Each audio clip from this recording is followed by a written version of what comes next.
Salut à tous, et aujourd'hui petite vidéo pour donc le première vidéo de dans l'établi, du coup, enfin dans l'atelier.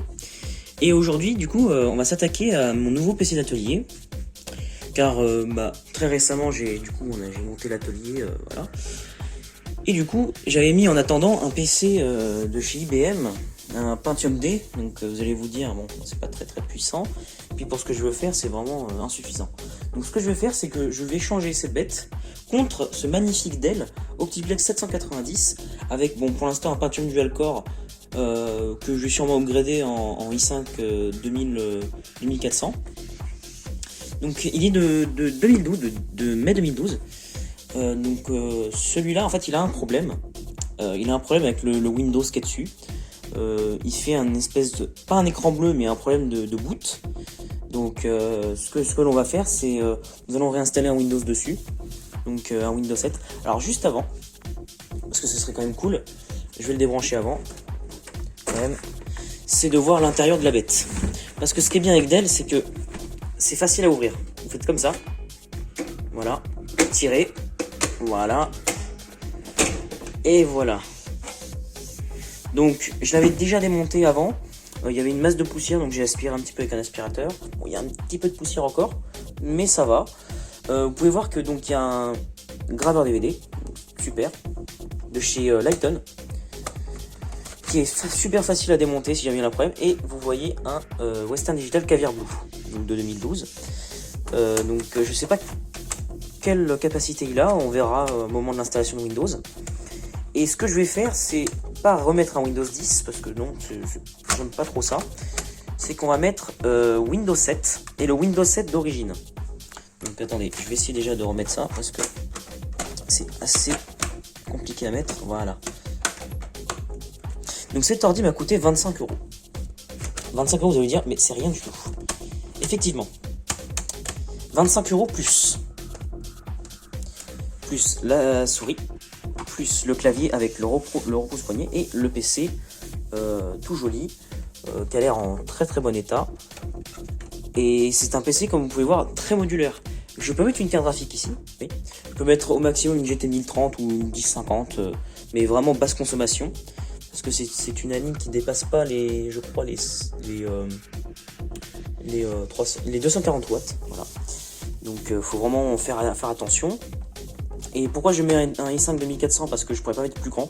Parce que ça a vraiment très mal marché. Et du coup, je vous retrouve juste après. Je vais le remonter et on va l'allumer du coup sur cet écran là. Attention, on l'allume et voilà. Du coup il s'allume. Voilà. Donc il boot. Voilà. Et alors ce que j'avais fait c'est que il y a un problème du coup. Donc on va run le setup F2. Voilà. Et vous pouvez voir qu'il est en legacy. Alors si je boot sur Windows, je suis pas sûr qu'il va le reconnaître. Mais le Windows à la base, donc il avait un gros souci. Donc il reboot. Donc sur les Dell, quand on reboot le BIOS, en fait, il s'éteint puis il se rallume. Alors que généralement sur les PC, ça redémarre juste en fait. Donc si je boot sur le Western Digital, donc il va rebooter dessus. Voilà. Donc il s'éteint et reboot.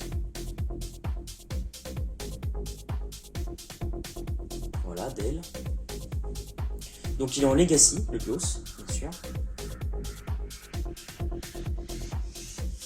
Voilà, le problème du Windows, c'est que c'est un problème qui est alors soit avec Windows 8 ou avec Windows 10. Quelque chose me dit que c'est Windows 10 quand même. Et du coup, je vous zoome un petit peu. Voilà. Juste ici. Donc, il dit qu'il manque le fichier /boot/bcd. Et du coup, en fait, c'est que l'installation de Windows est vraiment capote quoi. Donc ce que l'on va faire, c'est qu'on va pas se précipiter sur la restauration de Windows ou autre chose. Nous allons réinstaller un Windows, notamment un Windows 7, 64 bits, Dell d'origine, que j'ai trouvé sur un site qui est pas mal. Donc je vous mettrai le lien en description, qui est vraiment pas mal. Ça fait télécharger en fait une petite web app sur votre Windows. Donc il vous faut un Windows récent pour le télécharger. Et il n'y a pas que ce Dell là, il y en a plein d'autres. Il y a le 390, il y a le 780, il y a des latitudes, il y a des précisions. Enfin, il y a plein de Dell. C'est souvent les Dell d'origine. Après, vous avez des Windows de Windows 10, des Windows 7, des Windows 8, donc, et des CD d'Office. Enfin, oui, bien sûr. Et du coup, par contre, si vous cherchez quelque chose, par exemple Lenovo, vous n'en trouverez pas. Donc, il n'y a que Dell en constructeur. Donc, pour ceux qui veulent du Dell, il en aura. Pour ceux qui veulent du HP, du Lenovo ou autre, ils en auront pas, malheureusement. Je suis désolé, mais malheureusement, il n'y en aura pas. Donc, ce que je vais faire, c'est que je vais mettre la clé dedans. Nous allons booter en UEFI, donc F2, pardon. F2, voilà. Donc, on va booter sur le BIOS, qui peut se diriger avec la souris, ce qui est pas mal. Ce qui est vraiment pas mal. Donc, on va aller dans boot séquence, UEFI, voilà, appliquer, exit. Du coup, ça s'éteint, ça redémarre. Voilà, ça reboot.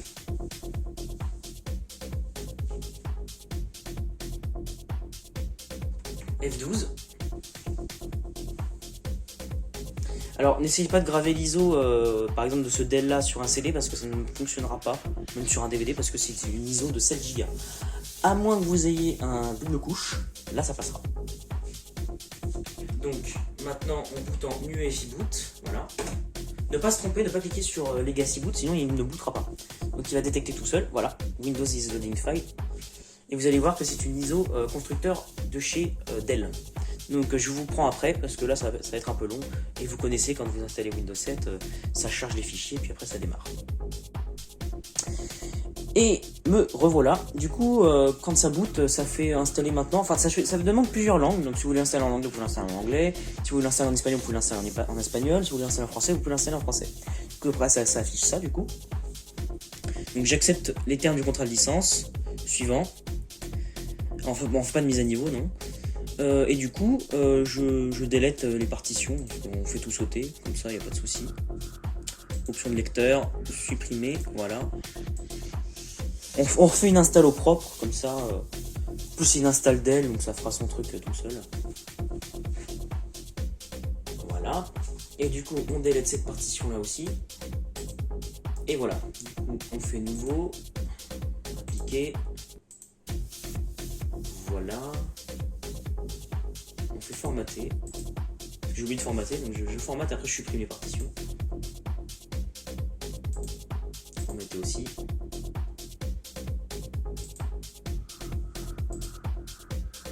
Voilà. Donc je crois que quand on fait les partitions, je sais pas pourquoi il m'a fait 50 milliards de partitions, mais je crois que ça doit être un truc de chez Dell, donc on verra ça.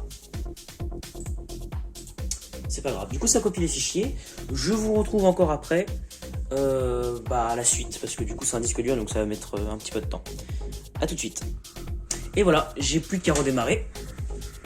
L'installation est terminée. Voilà, ça redémarre. Du coup, normalement, il va redémarrer tout seul sur Windows 7. Voilà, démarrage de Windows en UEFI. Donc c'est quand même rare de voir un Windows 7 en UEFI quand même, parce que généralement c'est en Legacy. Excellent. Voilà, donc il met à jour les paramètres du registre.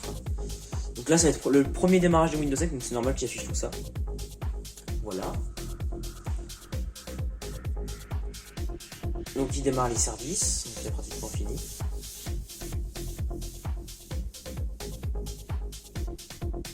Alors je ne l'ai pas encore connecté à internet, donc je le connecterai plus tard, hein, quand il prendra la place de celui-là, parce qu'il y a un CPL. Parce que malheureusement il n'y a pas de carte Wi-Fi intégrée dessus.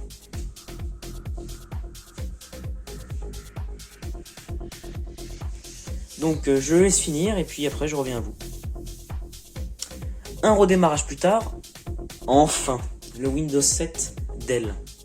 Du coup je vais mettre Dell, hein, non PC Atelier plutôt. Voilà, je vais rentrer ça.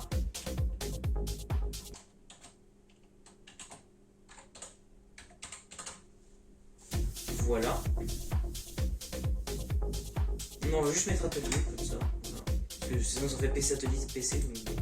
Donc voilà. Donc entrer un mot de passe. On va mettre le mot de passe. Parce que bon, il va pas bouger, donc c'est pas grave. On va paramètres recommander oui.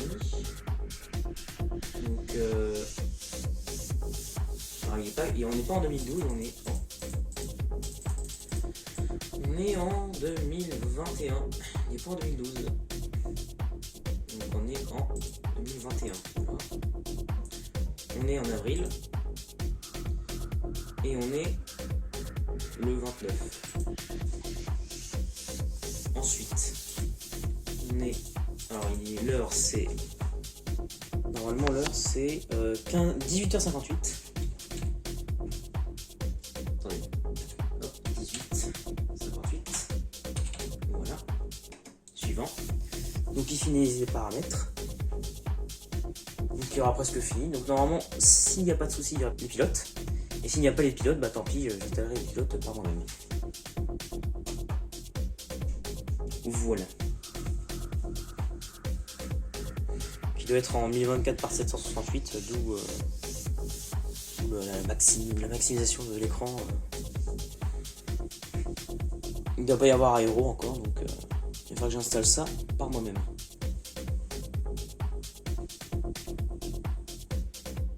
Oui, voilà. Donc il y a du son intégré, donc j'ai entendu le son de Windows, donc au moins il y a le pilote de son, ce qui peut être pas mal.